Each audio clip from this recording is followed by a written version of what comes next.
විද්‍යාස ඔයාලත් එක්ක පාඩමක් උගන්වන්න සම්බන්ධ වෙලා ඉන්නේ. දැන් 5 පන්තියේ ඉඳන් 6 පන්තියට යන්න මග බලාගෙන නේද ඇත්තේ. ජනවාරි 5 වෙනිදා ඉඳන් ඔයාලට පුළුවන් 6 වසරේ පාඩම් ඉගෙන ගන්න. හැබැයි කලින් අවුරුදු වල අක්කලා අයියලා ඉගෙන ගත්ත ක්‍රමයට වඩා වෙනස් ක්‍රමයකට තමයි ඔයාලට ඉගෙන ගන්න වෙන්නේ. ඒ ක්‍රියාකාරකම් ගොඩාක් එක්ක ප්‍රායෝගිකව තමයි ඉගෙන ගන්න වෙන්නේ. පන්තියේ මුල්ලකට වෙලා ආගෙන ඉඳලා මේ වැඩේ කරන්න බෑ. සක්‍රියව ටීචර්ත් එක්ක එකතු වෙලා දුවලා පැනලා හරීම නිදහසේ දැනුම හොයාගෙන යන්න තමයි තියෙන්නේ. අපේ විද්‍යා විෂය නිර්දේශ තුළ ඔයාලට හම්බෙන පළවෙනි පාඩම තමයි අපාවට ඇති දේ. දැන් පුතේ ඔයා චූටි කාලේ ඉඳන් පෙරපාසල් ගිහිල්ලා එක වසරට ඇවිල්ලා ඔහොම ඇවිල්ලා මහේ පන්තියත් පහු කරගෙන ඉන්නේ. මෙච්චර කාලයකට ඔයාට ජීවත් වෙන්න වර්ධනය වෙන්න කියන්නේ ලොකු වෙන්න හැම දෙයකම මේ පරිසරය විවිධ ආකාරයෙන් උදව් කරලා තියෙනවා. සමහර විට ඔයාට ඒක ලොකුවට නොදැනුණත් ආපස්සට හිතලා බලනකොට ගොඩාක් දේවල් වලට පරිසරය දායක වෙලා තියෙනවා. ඉතින් අද අපි මේ පරිසරය ගැන විද්‍යාත්මක ඇසින් බලන්න යනවා. පාසලේදී දුවේ පුතේ ඔයාට පළවෙනි දවසේ විද්‍යාව පාඩමේ පළවෙනි දවසේ ටීචර් එහෙම නැත්නම් සර් මුල්ම ක්‍රියාකාරකම් විදියට පරිසරයට එක්කන් යනවා. ඒ කියන්නේ පාසලේ තියෙන වටපිටාව බලන්න තමයි යන්නේ. මොකද මාතෘකාව අපාවට ඇති දේ මොනවද තියෙන්නේ අපාවට? දැන් මේ පාසලේ විද්‍යාස එහෙම නැත්නම් විද්‍යා ටීචර් එක්ක ගිහිල්ලා ඔයා පරිසරයේ තියෙන දේවල් මෙන්න මේ විදිහට සටහන් කරගන්න වෙනවා. පාසල් වත්තේ පාසල් ගෙවත්තේ නේද? තියෙන දේවල් සටහන් කරගන්න වෙනවා. පොඩ්ඩක් බලන්න බෝඩ් එක දිහා.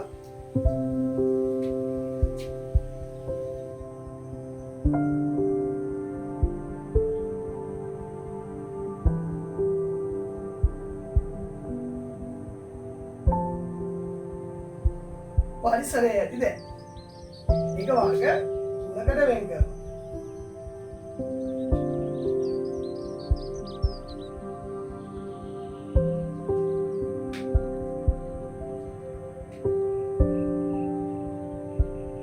ගාන ඒ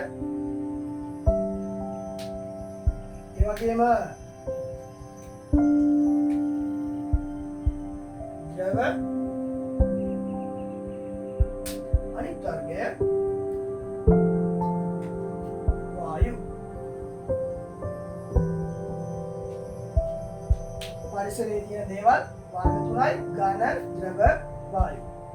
දැන් මේ වැඩේ ඔයාට කරන්න දෙනවයි කියලා කිව්වනේ මොකක්ද වැඩේ?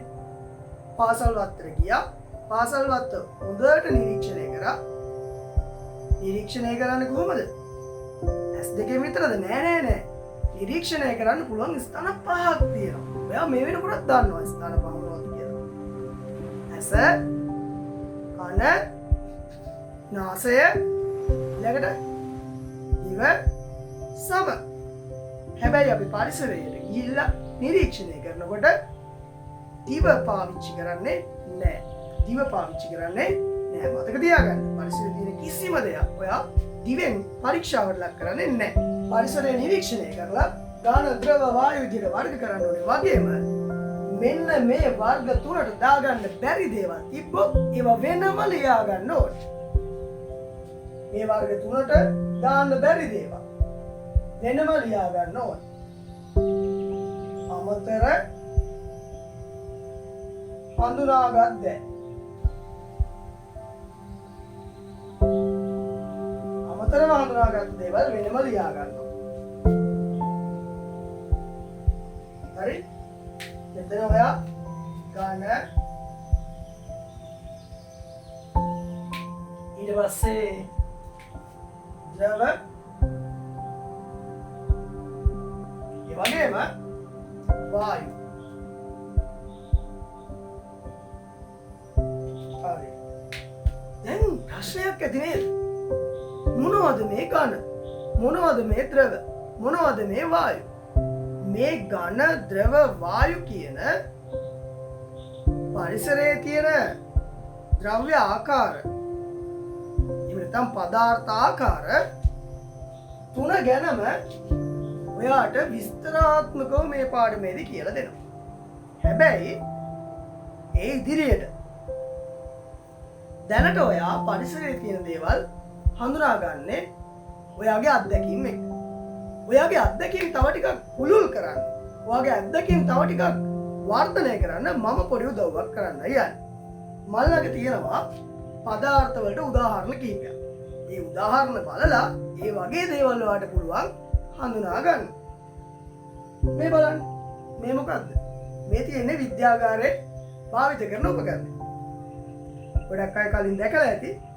මේකට කියන්නේ බීකරය කියලා. මේ බීකරය ඝන පදාර්ථ අවස්ථාව. අයිති වෙන්නේ ඝන ද්‍රව්‍යයක්. ඒ වගේම මෙතන තියෙනවා සීල් එකක්. මේකත් ඝන පදාර්ථ අවස්ථාවට තමයි අයිති වෙන්නේ. මම තව ගෙනාවා ජලය ස්වල්පයක්. ඒක ඔයාලට පේන්න ඕන හින්දා මම පොඩ්ඩක් වර්ණ ගන්නවා. මේ ජලය දාලා තියෙන බෝතලය ඝන අවස්ථාවට උදාහරණ.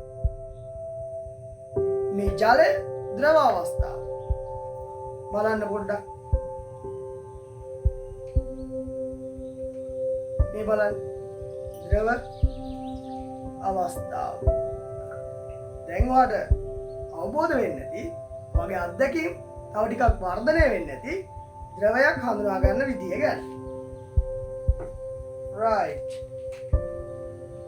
හොඳයි. ඔන්න බලන්න. මම දැන් තව එකක් ඔයාලට හඳුන්වලා දෙන්න යන්නේ. right. මේ තියෙන්නේ ඝනද ද්‍රවද වායුද? ඝනද ද්‍රවද වායුද? උත්තරේ හිතෙන් හිතන්න. ඔව්. මං හිතනවා හැමෝම හරියට හිතන්නේ නැති කියලා. මේ තියෙන්නේ ද්‍රවයක්. මේ තියෙන්නේ ද්‍රවයක්. right. දැන් හරිනේ. එයා හොඳට දන්නවා. ඝන ද්‍රව ගැන වායු. වායු කොහොමද අඳුරගන්නේ? right. ඒකටත් මම කියනවා පොඩි දෙයක්. මේ තියෙන්නේ එයා ෆ්‍රෙෂ්නර් එක. එයා ෆ්‍රෙෂ්නර් එක. මේ එයා ෆ්‍රෙෂ්නර් එකේ මේ ටින් එක මේ බඳුන ඝන අවස්ථාවටයි අයිති වෙන්නේ. ඒ වගේම මේක හිමින් වලවලා බැලුවොත් මේකේ ද්‍රව අවස්ථාවෙන් තමයි මේක ඇතුලේ දැනට මේ එයා ෆ්‍රෙෂ්නර් එකට අඩංගු කරලා තියෙන වායු තියෙනවා. හැබැයි මේක ස්ප්‍රේ කරන අවස්ථාවේදී අපි ස්ප්‍රේ කරලා බලමු. මේක ස්ප්‍රේ කරන අවස්ථාවේදී ඔයාලට පේනවා ඇති වායුවක් විදිහට තමයි පිට වෙන්නේ. වායුවක් විදිහට තමයි පිට වෙන්නේ. පැහැදිලි නේද එහෙනම්? ඝන අඳුරගත්තා, ද්‍රව අඳුරගත්තා. ඒ වගේම පුතේ මේ වායුත් ඔයා දැන් හඳුනනවා. එහෙමනම් දැන් ඔයාලට වැඩක් දෙන්න යන්නේ. කොහොමම මේ වීඩියෝ එක නවත්තලා යන්න ඔයාගේ ගෙවත්තට. පාසලේ ගෙවත්තට යන්න පුළුවන් පාසල් ගියාම. දැන් යන්න ගෙවත්තට. ගෙවත්තට ගිහලා කොලේයි පෑනයි අරගෙන ලියන්න මොනවද ලියන්නේ? ඝන ද්‍රව්‍ය ලියන්න. දකින ඝන ද්‍රව්‍ය සියල්ලම ලියන්න. දකින ද්‍රව වර්ග සියල්ලම ලියන්න. ඒ වගේම වායු වර්ගත් ලියන්න. මතක් වෙන ඔයාගේ ඇඟේ වදින ඔයාට පේන්න තියෙන වායු වර්ගත් ලියන්න. ඒ විතරක් නෙවෙයි අමතක කරන්න එපා. අමතරව හඳුනාගත්ත දේවල් ලියන්න. දැන් මේ වෙලාව මම මේ රෙකෝඩින් එක කරන්නේ රෑ වෙලාව. මේ වෙලාවේ මේ කාමරය හඳුනා ගන්න පුළුවන් අමතර දේවල් එකක් කියන්නම්. ගොඩක් කියන්න ගියොත් එහෙම ඔයාට හොයාගන්න දෙයක් නැති වෙයි. මම එකක් කියන්නම්. දැනට මේ කාමරේ හඳුනා ගන්න පුළුවන් මෙන්න මේ අවස්ථා තුනට දාන්න බැරි එක දෙයක් තමයි ආලෝකය කියන්නේ. ආලෝකය. එළිය. පැහැදිලි නේද? right. එහෙමනම් ඔන්න ඔයාට පුළුවන් ගෙවත්තට ගිහිල්ලා ඔයාගේ ගෙදර ගෙවත්තට යන්න. ලැයිස්තුව ලියන්න ලියලා අපේ සයන්ස් YouTube channel එකේ තිරේ දිස්සන අංකයට WhatsApp message එකක් දාන්න. පුතේදුවේ මම ඔයාලට reply කරනවා. ඔයාගේ උත්තර ටික හරිද? ඔයාගේ උත්තරවල සංශෝධනය වෙන්න දැන් තියෙනවද කියලා. එහෙමනම් අද දවසට අදාළව මම ඔයත් එක්ක කතා කරන මූලික කොටස මෙතනින් අවසන් කරනවා. තව පුංචි වීඩියෝ එකක් තියෙනවා. මම ගියා වෙළඳ සැලකට. ඔයාට තවදුරටත් ඝන ද්‍රව වායු හඳුන්වා දෙන්න. ඒ වීඩියෝ එකත් අනිවාර්යයෙන්ම බලන්න. බලලම යන්න ඔයාගේ ගෙවත්තට. එතකොට තවත් ඔයාගේ දැනුම හොඳ පැහැදිලි නිරවුල් දැනුමක් බවට පත් වෙනවා. අයිබෝවන් ඊළඟ වීඩියෝ එකෙන් පුතේදුවේ අපි ආයෙම හම්බ වෙමු. මතක් කරලා අම්මට තාත්තට කියන්න channel එකට subscribe කරලා නැත්නම් subscribe කරන්න කියලා. ඒ වගේම like එකක් comment එකක් දාන්නත් අමතක කරන්න එපා. ඉතින් දලාලි මට මේ පොල් තෙල් කාලක් දෙන්න.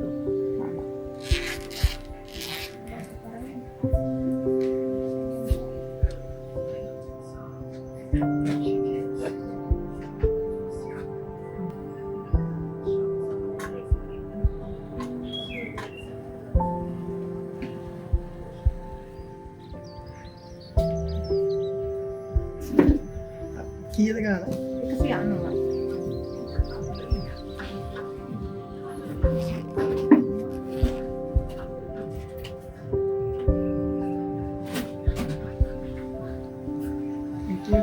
අද මගේ මේ පොඩි මේ පාඩමකට ඕන වීඩියෝ එකක් ගන්න තියෙනවා. මම කඩේ ඇතුළට ආවට කමක් නැද්ද? මන්නේ. හරි බොහොම ස්තුතියි. හරි. දැන් අපි කඩේ ඇතුළට ඇවිල්ලා ඉන්නේ. අපි කඩේ තියෙන බඩු වර්ග කිහිපයක් ගමු. ගොඩාක් තියෙනවානේ මේ බලන්නකෝ. බඩු වර්ග ගොඩාක් තියෙනවා. මේ හැම දෙයක් ගැනම අපිට කතා කරන්න අමාරු හින්දා අපි ද්‍රව්‍ය කිහිපයක් ඉල්ලලා අරගෙන බලමු ඒ වගේ භෞතික ස්වරූපය මොකක්ද කියලා. මට සබන් කෑල්ලක් දෙන්න. බීම් බෝතල් දෙකකුත් ගමුනේ. නෙක්ටර් එකයි පළතුරු බීම එකකුයි. හරි. තව මට තෙල් බෝතලයක් ෆේස් වොෂ් එකක් මට බිස්කට් චොකලට් බිස්කට් පැකට් එකකුත් දෙන්න.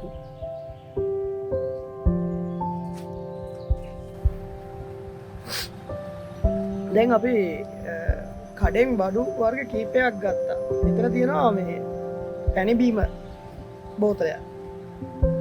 මේ පැණි බීම බෝතලේ තියෙන බීම මොන භෞතික අවස්ථාවකටද අයිති වෙන්නේ කියලා අපි කඩේ අද ඉන්න අලුත් මුදලාලිගෙන් අහලා බලමු. right.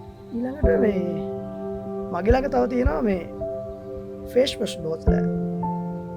මේක මොන භෞතික අවස්ථාවකටද අයිති වෙන්නේ? ඒකත් ගලාගෙන යනවා. ඒකත් ඒ කියන්නේ ද්‍රව. පළතුරු බීම් බෝතලයකුත් තියෙනවා. අපි සබන් කැටයකුත් මිලදී ගත්තා. මේ සබන් කැටේ මොන භෞතික අවස්ථාවකටද අයිති වෙන්නේ? මෙතන තියෙනවා බිස්කට් පැකට් එකක්. මේක මොන භෞතික අවස්ථාවකටද අයිති වෙන්නේ? මෙතන තියෙනවා සුවඳ විලවුන් බෝතලයක්.